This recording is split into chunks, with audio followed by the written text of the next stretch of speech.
Today I want to talk to you about the TBC exemptions, aka the things you can do in the traditional building character overlay without triggering a DA or development application, town planning application, whatever you want to call it. Now, in super duper simple terms, there is 9 different things you can do from a demolition perspective. And when I say demolition, what I'm talking about there is removing stuff from the property or moving the house around on the property. And then there's an additional 8 different things you can do from a building work perspective. So when it comes to adding new things back to the property.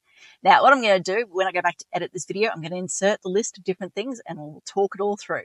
Now, when it comes to the demolition side of things, first cab off the rank is relocating or repositioning the house on the property. So you can move it forwards, backwards, side to side, provided you meet 4 separate criterion. So first things first, you've got to make sure that you're not rotating it to face another frontage. So if you've got like a corner lot, you can't rotate it 90 degrees to try and have it orientated to a different corner or different frontage, I should say. So that's the first one. Second one is if it's a small lot, you need to make sure you comply with the small lot side setback rules. If it's a small lot, again, you need to comply with the rear setback rules. And then when it comes to the TBC overlay, you need to make sure that you're sticking within that 20% front setback rule. So that's the first thing. Then next, you can raise the existing house up to 9.5 unless you're within the Latrobe and Given Terraces neighbourhood plan or the Sherwood Graceful District neighbourhood plan. So in those parts of town, unfortunately, the exemption does not apply. Next, when it comes to demolition in like the traditional kind of sense and what we all understand as demolition, aka removing stuff from the property, you can do internal demolition. You can remove external features, and I do emphasize the word features there. So we're talking things like windows, window hoods, balustrading. I'm looking around me at the moment for inspiration. They're the most common sort of things that we see when it comes to features. So you can remove those, but it does not cover ripping off whole walls of cladding. Like we see that all the time. People are like, oh, I want to use this exemption to allow me to reskin the house, like deskin the house and put a new skin on the outside in terms of cladding. I'm like, no, guys, that is not a feature. It does not qualify. Sorry. Then next, we've got the internal or external stairs, lifts, or ramps. So this is one we draw on all the time to be able to remove those front stairs or back stairs is less common because that's got other exemptions that we can use there. It's more often than not the front stairs, sometimes the side stairs. Then you've got pre-1946 outbuildings and sheds and things like that at the rear of the property. Then you've got post-1946 additions, extensions, basically anything that was built after 1946 on the property.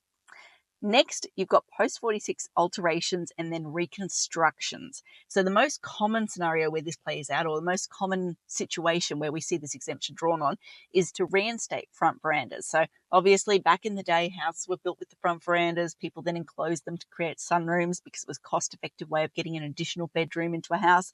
Now what everyone wants to do is to basically reinstate that veranda, take it back to its former glory. So that is the exemption that you draw on to allow it to restore or allow you to restore it. Just one thing to keep in mind, you need to know what the original balustrade looked like to be able to draw on that exemption. So yeah, it focuses on restoring it back to its original condition. If you don't know what the original condition was, it's going to make it very hard to prove that you qualify for that exemption. So more and more these days, like you can draw on Corley Explorer, you can go through old historical photos and things like that, look at other houses in the street to try and work out what it would have looked like. But more often than not these days, we're sort of saying to clients like, we can't be 100% sure. We would recommend you err on the side of caution, do an application. You can trigger other stuff then and lump it all in together just to get approval for that. And then there's no doubt, there's no question down the track. There's no risk of anyone complaining down the track, all of that sort of stuff. And then last but not least is the good old demo beyond the existing highest and rearmost ridge. Now, I've done a whole different video on this. I'll link it in here so you can watch that to see what that means. But in super duper simple terms, that often means essentially chopping off the rear half of the house, unless it's a pre-1911 house and unless it's a corner allotment. Okay, so that hopefully is the 9, hopefully I've remembered the 9 different ones, the 9 different exemptions that apply when it comes to demolition. And again, when I say demolition, I'm talking about removal or repositioning. I've never quite understood why repositioning qualifies as demolition, but there you go, it is what it is. Now, next, let's talk about the addition ones, so the building work type ones. As I mentioned, there are 8 different ones here that we need to consider. So first and foremost, I should say, we've got all the good old enclosing under the core exemption. The core being the original internal rooms. Now, there has been a slight change in interpretation in this over the years. So back when I started my career, the core was interpreted to be any currently enclosed rooms. Nowadays, council's position is it needs to be the original enclosed rooms. So if you've got one of those sunrooms that have been like the old veranda on the front that was converted to a sunroom that I mentioned before, then that is not part of the core. That was enclosed post original construction, so post 1946 typically, so it's not going to form part of the core. So if you're planning to do building work under that veranda, that is not under the core and that does not qualify for this exemption. Next is the extension to the rear. Technically, it's enclosed extensions to the rear, but we tend to lump that in with another exemption, which we'll get to in a sec, which is decks at the rear, and just simply say work to the rear. Then you've got external stairs, ramps, and lifts. And just side comment here, we are only talking about TBC exemptions today. People often see this exemption here and they go, great, stairs are exempt anywhere. No, they're only exempt from TBC perspective. If you've got a small lot, so a front lot less than 450 square metres, or a rear lot less than 600 square metres, aka a small lot, then you still have different rules that you also need to consider in conjunction with this. And those rules for the small lots, side note, FYI, do not exempt stairs. So you don't see this little stair exemption here and assume that it means stairs in every situation are exempt. Then we've got internal building work. So as I always say, combination of the internal demolition work we mentioned previously and now the internal demolition means you can go for your life inside. Like you could literally bulldoze the inside.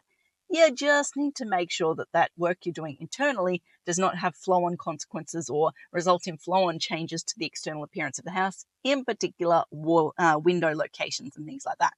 Next, you've got carport, garage, shed, just any of those outbuilding type structures at the rear of the property, so behind the existing house.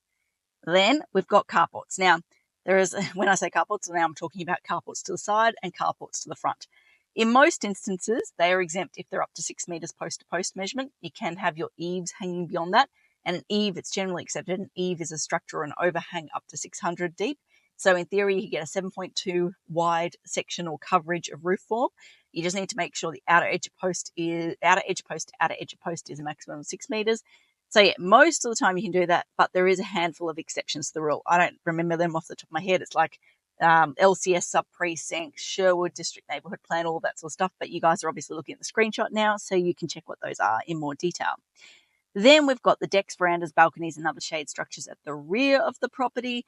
Now, like I mentioned before, that tends to get lumped in with the extensions to the rear or enclosed extensions to the rear exemption, and we just tend to, what's the word I'm looking for here? We tend to loosely just generalize and say anything to the rear is covered by the exemptions, and it's the combination of that exemption and the earlier one I mentioned. Then we've got in-ground swimming pool or spa and unenclosed associated structures, blah, blah, blah. Now, the big thing to note when it comes to an in-ground pool, the definition of in-ground pool is, it's not a definition, the loose interpretation, council's interpretation. Let's go with that. Council's interpretation of what in-ground pool means is something that's no more than 1 metre out of the ground. The thought process is there. In most instances, you can do up to 1 metre of fill on a property. So if we sat there and said it had to be 0 metres out of the ground, people would end up doing unintentional, what's the word I'm looking for? Unnecessary. They would do unnecessary fill to get the property up to be able to make sure the pool's no more than 1 metre out of the ground. It just becomes a stupid workaround. So council, to avoid that sort of messiness, they've basically said a pool is a structure that's no more than 1 metre out of the ground, or an in-ground pool, I should say, is no more than 1 metre out of the ground. Okay, so that covers off all of the TBC exemptions. Like I said, the demolition exemptions and then the new building work exemptions. Now, what I alluded to previously, I need to just really, really harp on about here and bring home. I'm just talking about the exemptions for that specific overlay.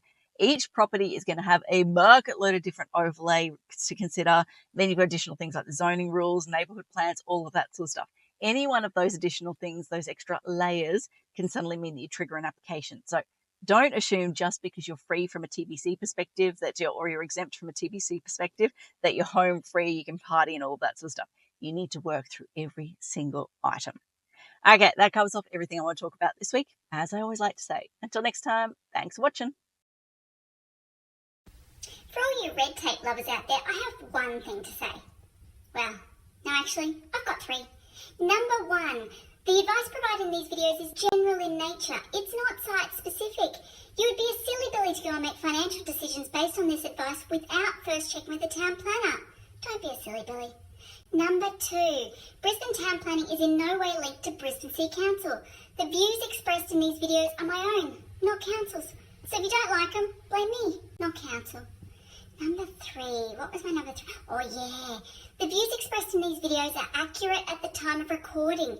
If you're watching this video back 10 years from now, the views may not be so accurate. That's all.